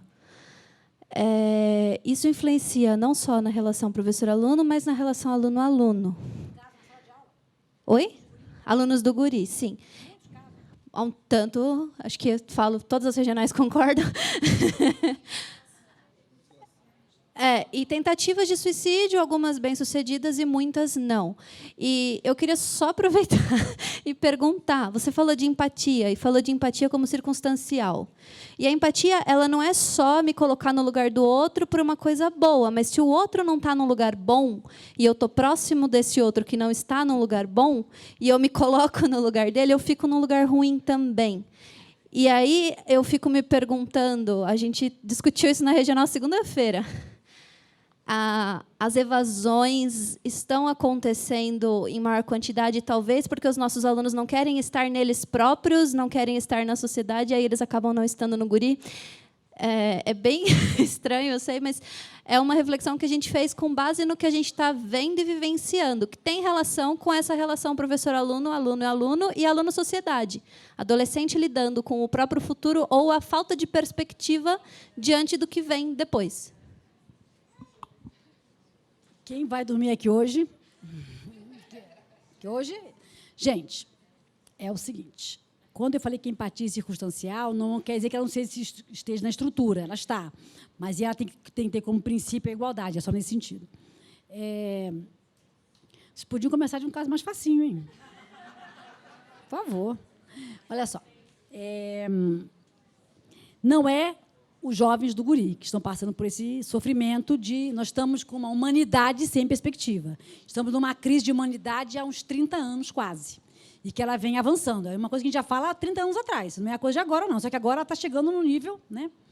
Eu estava conversando com um amigo meu que trabalha numa escola, um projeto social no Rio, na Serra, e falou que o número de suicídios de alunos de ensino médio aumentou muito mesmo. Né? Em função porque eles não têm nem perspectiva de trabalho depois. E não vão ter. Né? Até a ideia de trabalho vai ter que ser reinventada.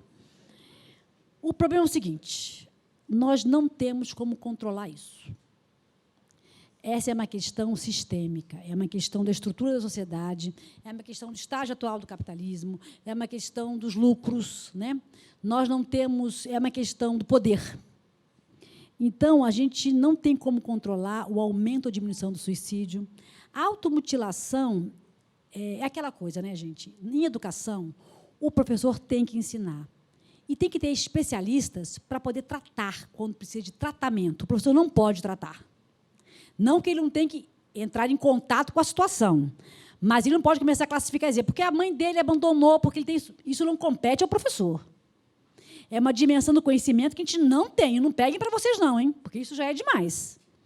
Agora, quem tem que tratar, ou psicanalista, ou psicopedagogo, também não tem que ensinar. Ele tem que tratar.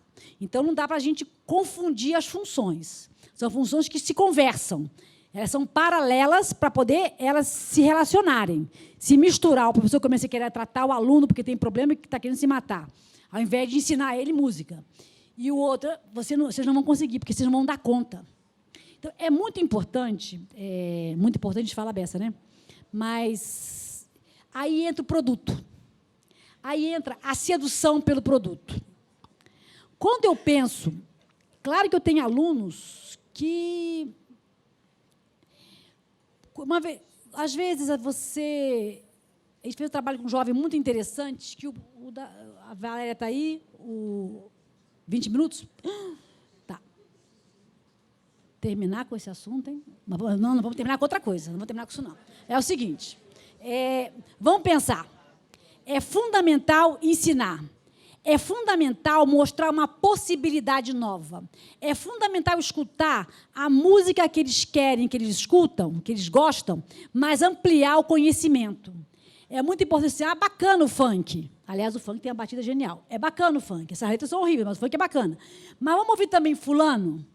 Eu não tiro o funk, mas eu amplio o conhecimento. Eu trago um conhecimento que a mídia, como está, não dá, mas que a humanidade produziu.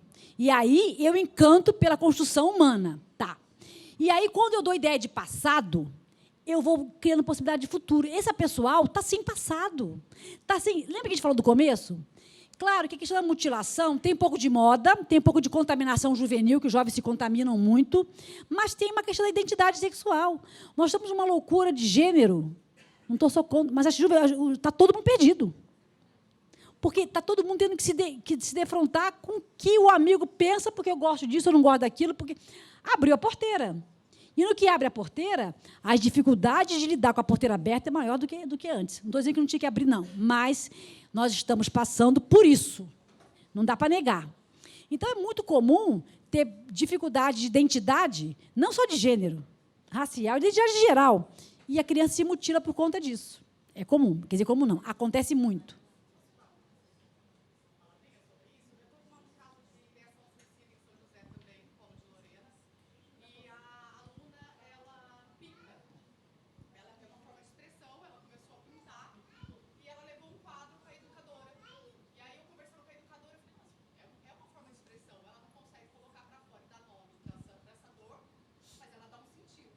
A arte e representação, lembra? Isso. Tá. E aí, eu falei, a gente precisa potencializar isso e fazer com que ela ressignifique essa dor. Porque daí, você falou, tem como salvar a música, também não salva, mas pelo menos dá um caminho para que ela possa ressignificar essa dor também, porque a gente não sabe de onde vem, não tem como tratar. Não é nosso papel. Não tem esse lugar. Mas a gente tem uma ferramenta, que é a música, que pode dar esse caminho. E aí, ela propôs para os alunos, a aluna levar, ela colocou o quadro, né, que a aluna pintou, e eles fizeram uma criação musical em cima do quadro.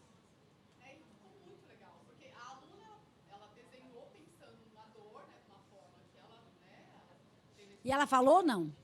Ela falou o que era? Não, ela não tá. Pintou. Eu até questionei, era uma paisagem meio escura. Bem, botou para fora. Vocês viram? Expressou. E expressar é um elemento fundamental da dimensão estética também. Né? A expressão, como eu falo, como eu comunico, o que eu estou sentindo, o que eu estou percebendo. Mas por quê? Porque teve o espaço do mais um, porque colocou no grupo. O grupo é que salva a gente. Então, é muito importante essa questão de trazer para o grupo. como a gente pode trazer para o grupo. Pensar atividades, porque nem sempre vai ser via música, mas via um quadro ou uma pintura dela, virou música. Porque todos puderam compor com aquilo que eles sabiam de forma mais igualitária, que é a música. Todo o grupo, todo. O grupo tinha uma igualdade de competência que é a música. Pôde trabalhar com a diferença dela, que era botar a dor a partir da pintura, que é assim vocês estão chamando. Então, como fazer? Eu acho que a gente tem que encaminhar alguns casos. Tem que pensar apoio para encaminhamentos. Agora, é fundamentalmente pensar em produtos. Porque é nessa hora do produto do coletivo que você se coloca dentro de uma coisa, que você vê espaço. E mesmo que nem todo mundo veja, alguém viu. Pode ser que seja que um caso você não conseguiu, mas você conseguiu fazer com que outros que estavam naquele caminho recrudescessem, voltassem atrás. Você, às vezes, não sabe o que está passando dentro. Então, é muito importante aquilo que a gente falou dos princípios que orientam o nosso trabalho. Pegar a dificuldade, virar possibilidade. Olha que... E esse entrar no grupo, o grupo responder, e fazer uma apresentação para os colegas, fazer a apresentação para o outro grupo, criar o currículo, porque currículo é isso. Currículo é a troca de experiências. O grupo se apresenta para o outro grupo, vão conversar, vão pesquisar. E, gente, jovem adora isso. Claro que o jovem está num momento muito difícil. A gente tem que ter... Esse assunto aqui agora é assunto para outra conversa. Não dá para a gente tocar nele inteiro. Porque ele até tem que ter mais gente conversando sobre isso, de outras áreas. Porque não é um assunto que a gente resolva assim, ó. Nem tem como. Mas que a arte como possibilidade de expressão é fundamental para tirar o jovem que precisa expressar. Gente, é nessa hora que o jovem está decidindo se ele vai ser católico, judeu, candomblecista ou ateu. É nessa hora que ele vai decidir se ele vai definir vários padrões e valores. É a hora da escolha. De 13 anos em diante, acelera a escolha, a capacidade de escolher. E aí é nessa hora que, às vezes, ele não tem estrutura para escolher. E aí, quando ele não sabe escolher, ele se mutila, porque ele nem é capaz de escolher. Então, quando a gente vai dando para ele outras possibilidades de realizar, ele vai conseguindo escolher. A gente acompanhou muitos jovens na Fábrica de Cultura, quando a gente era de lá, de mutilação, que a gente conseguiu reverter quase todos os casos. Porque tinha o quê? Um produto, a gente não tinha vergonha, um produto magnânimo no final. Porque tinha um produto quase profissional no final, que todos eles faziam. E porque eles viram outros jovens fazendo coisas maravilhosas, eles queriam fazer também. Porque, da mesma forma que o jovem se desempolga e deprime, ele se empolga também. Então, a gente não pode ficar também no discurso da depressão, gente. Cuidado. Porque o discurso da depressão é muito perigoso. Eu tenho que cortar esse discurso. Não é dizer, não estou deprimindo, isso é bobagem, não é isso, não. Mas eu tenho que cortar com práticas que consideram a possibilidade de recriação. É fundamental. Agora, fora essa situação leve, qual é uma outra questão que esteja acontecendo assim? Como é que está a apatia, a vontade de fazer, de não fazer? Está caindo a vontade? Mas o que? Então, tá bom. Então, vou falar outra pergunta. O que tem de qualidade, o que tem de possibilidade vocês percebem nos jovens trabalhando? O que é? Vamos mudar a chave que a gente encontra a resposta, ou algumas respostas. O que vocês percebem nos jovens hoje que tem vontade, que vai lá e faz? O que é? O pensamento crítico que o jovem tem, uma possibilidade. O que vocês estão vendo que o jovem está fazendo? Além do pensamento crítico, o que mais? Eu falei das dificuldades, mas quais são as facilidades de lidar com o jovem? Quais são? Com os alunos, que estão percebendo. Essas facilidades, a gente conta com elas. Quais são? Opa, qual?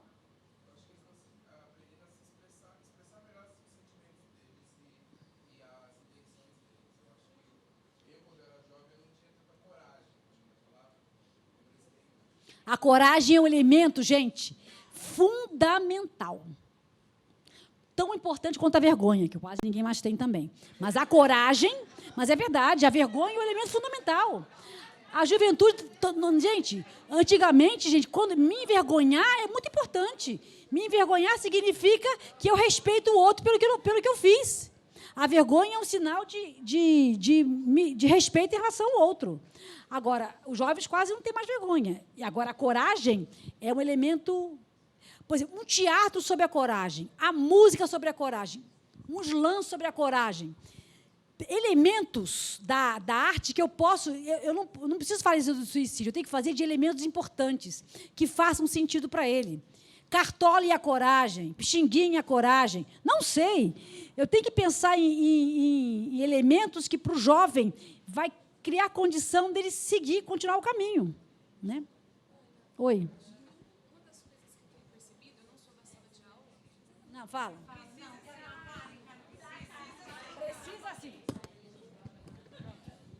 É uma coisa que tem chegado assim nas conversas que a gente tem feito é a criatividade. Eu acho que é uma potência dessa juventude e que talvez ela acontece quando a gente dá escuta, né? Então eu percebo que o educador que consegue favorecer a escuta, ele consegue favorecer um processo de criatividade maior e tem saído coisas maravilhosas com música, de atividade socioeducativa com música, de eventos musicais, quando a gente consegue garantir que esse adolescente tem esse potencial criativo e tem essa autonomia. Acho que a palavra nem é protagonismo, mas é que ele tem essa autonomia de criação, né? E a gente tem falado de expressão. Acho que a gente fala muito, tem que dar voz ao jovem, tem que dar voz, tem que dar voz. A gente esqueceu que ele já tem a voz. A gente tem que dar a escuta. Essa que está faltando. Claro. Mas você falou uma coisa importante da expressão. Alguém mais aqui também falou da expressão. Porque a gente também, em educação, fala geralmente isso, né? O aluno tem que observar, tem que comparar, generalizar e expressar.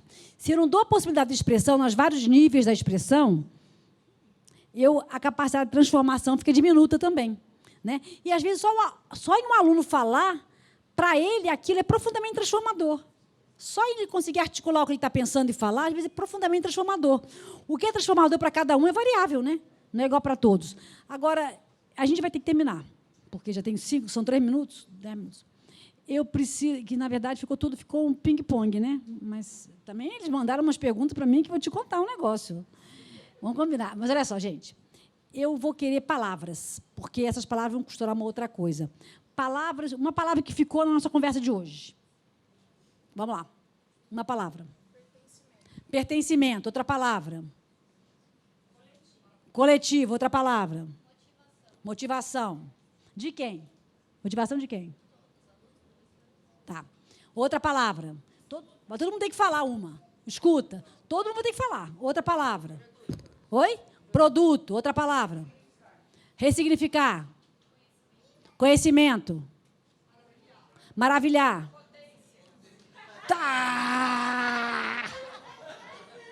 Tá certo, tá certo. Sem medo de ser feliz. Tá certo, potência. Dentro do sentido. Inspiração. Acolhida. Reflexão. Sensibilizar. Memória. Vamos lá, a gente que falou, fala. Vai lá. Estética. Pode repetir. Encantamento. Oi? Pulsão. Ó, que eu não cheguei nisso, não. Eu falei só da dimensão, hein? Não cheguei na pulsão, não. Pelo amor, hein? Vamos lá. Tudo bem, estou brincando. Eu estou brincando. Vamos lá. Não falei de pulsão, não. Mas... Oi? Não, mas vamos lá as palavras, gente. Humanizar, igualdade. Representar. Oi? Esperança. Mas, olha, gente, é muito importante a gente recuperar a ideia da representação, tá? Porque a ideia da representação, do que significa ocupar, preencher de conteúdo, é fundamental. Se esses meninos estão com uma representação de si, que são um fracasso, que nada vale a pena, às vezes a dor é tão profunda, vem de um lugar que a gente não consegue acessar. E eu não tenho que acessar, porque eu não tenho instrumentos, não é o lugar. O contrato social ali é outro. Mas eu posso, aquilo que o Freud nos ensinou, todo mundo fala, datado. Não. Vamos deslocar a situação? Quando eu não consigo, não é assim, eu estou com uma dor do coração, o namorado me deixou, blá, blá, blá, blá. Quando eu estou com um problema, que eu bato no problema e não resolvo, bato no problema e não resolvo, se eu ficar batendo e não resolvo, vai criar uma neurose mais uma. É importante eu me deslocar do problema, muitas vezes, da situação, para voltar para ela com outra condição. Então, a ideia de pequenos produtos, às vezes, deslocam aquela pessoa daquilo. Sabe aquele negócio que a avó fala? Não é isso não, tá? Mas sabe o chá de pouco caso? Mas não nisso. Ele fala que está triste, deprimido. Você escuta, mas você não fica preso na escuta. A gente não pode cair nessa prisão. Você tem que escutar o aluno, escutar mesmo, mas você tem a função propositiva. O contato não é para ficar no mesmo lugar, é para tirar daquele lugar. É fácil? Não é fácil. Por isso que sozinho, cada um, você não consegue. Você precisa do grupo. Daí dizer que, seja qual for, o coletivo é determinante para a gente realizar a nossa atividade. Ela não é uma aula individual de violino. É um grupo trabalhando com música. Isso muda tudo. Ele vai ter que dominar a técnica, vai ter, mas ele vai, no fundo, disputar com o colega, se achar inferior ao colega, se achar superior ao colega, ou vai se achar fora do lugar, ou vai se achar ótimo. Tudo isso está no grupo. Se fosse ele sozinho, o professor, era outra coisa. E tem mais uma coisa que a gente não falou e não vai dar para falar, que é o lugar que o instrumento ocupa na aprendizagem. Porque vocês têm essa beleza, que essa maravilha. É o instrumento que media, é a voz que media, não é você, o professor. Não adianta falar, ele não explicou direito. Não, está aqui, o seu dedo está num lugar que não está certo. Você tem que conseguir botar o dedo no lugar certo. Vamos lá, para melhorar a expressão musical. Então, é muito importante a gente pensar que essa é uma tarefa coletiva. Educação é tarefa de muitos. Educação é tarefa coletiva. É o professor na sala de aula, mas são os professores na sala de aula, os educadores. Porque se todo mundo... Eles têm quantos professores por grupo? Não, só daquela música, eles trabalham só violino, por exemplo. Ou 2. Mas, se eles percebem que os professores lidam da mesma forma com os alunos, de forma semelhante, e constroem produtos interessantes, conversados, isso muda bastante. Então, a ideia não é que o processo vai ficar no lugar do produto, mas o produto ver resolvido. Quem não quer ver resolvido uma situação? Quem não quer lá estar fazendo a pesquisa, não quer ver a tese pronta? Vai dizer que a tese não é um orgulho? Que eu escrevi anos e anos, dias e dias, sem dormir, né? A pele indo para baixo, tudo se acabando. Você, uma hora, tem amigos que falam tinha que ter uma bolsa estética pós-doutorado. Para todo mundo, mulheres e homens, porque você se acaba no doutorado. Bolsa estética no CNPq, de escrever. Porque você se mistura no texto, você vai embora. E você se gasta. Então, você tem que se repor. Então, é importante a gente pensar nessa modulação entre o professor e aluno, aquele que escuta, mas aquele que ensina. Não é vergonha ensinar. Né? Desde que ensino seja feita com base na escuta. É que, muitas vezes, né, a gente se ensinava sem escuta. Então, a gente introduziu o aluno como sujeito, não como indivíduo. É diferente. Quando eu penso o aluno como sujeito, eu proponho um trabalho. Quando eu penso o aluno como indivíduo, é outra coisa. O sujeito tem lugar, tem espaço, tem condição de expressão e tem condição de ajuda para o outro colega também, que é um outro sujeito. Então, gente, foi um prazer estar com vocês. Mas acabou, não acabou? É que tem algumas coisas que não deu para falar, mas não deu, gente. Fazer o quê? Faz parte da vida, nem tudo. É isso, gente. Muito obrigada. Obrigada, Ana. Bom, acho que somos um grupo coletivo encantados pelo conhecimento, da perspectiva, e que não tem fim. Como ela falou, né, a gente trocou algumas mensagens, conversas. Ela falou, mas, Cláudia, isso que vocês querem falar é conversa para mais de uma prosa, né?